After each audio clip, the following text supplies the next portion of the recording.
আমি দেখলাম এসপি সাহেবের কাছে আসলাম একটা কথা বলার জন্য। এসপি সাহেব আমাকে খালি ঘুরাইলেন, আমি একজন এমপি, উপরের ব্যাপার আছে, ফজলুর রহমান সাহেব কোনো কথা বলেন, এটা হলো কাজ। সবাই ওসি সাহেবের কাছে গেলে বলবে এটা উপরের ব্যাপার। এই উপরের ব্যাপারটা গত 54 বছর যাবত এই বাংলাদেশকে ঘুরে ঘুরে খাচ্ছে।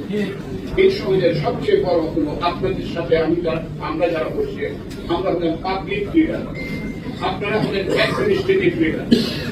দুইটার মধ্যে যদি সংযোগ না থাকে, দুইটার মধ্যে যদি কাজের সংযুক্তা না থাকে, তাহলে কিন্তু কোনো কিছুই করতে পারবো না। আপনার সাথে আপনার শুধু ঝগড়া হবে।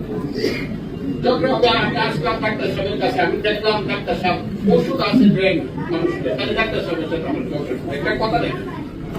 আমি দেখলাম এসপি সাহেবের কাছে আসলাম একটা কথা বলার জন্য।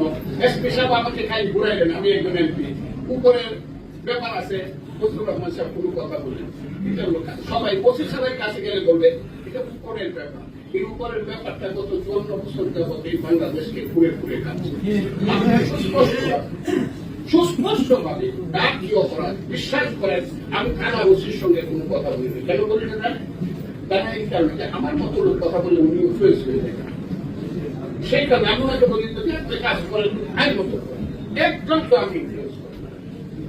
আমি মনে করি আপনারা যারা আছেন সমস্ত অফিসিয়ালস যারা ম্যাটার করেন এই দেশের উন্নয়নে, দয়া করে আমাদেরকে একটা লিস্ট দেন কি করলে পরে কিশোরগঞ্জের আপনার আপাতত কি আছে এবং পরবর্তী সময়ে কি কি কাজ করলে কিশোরগঞ্জের উন্নয়ন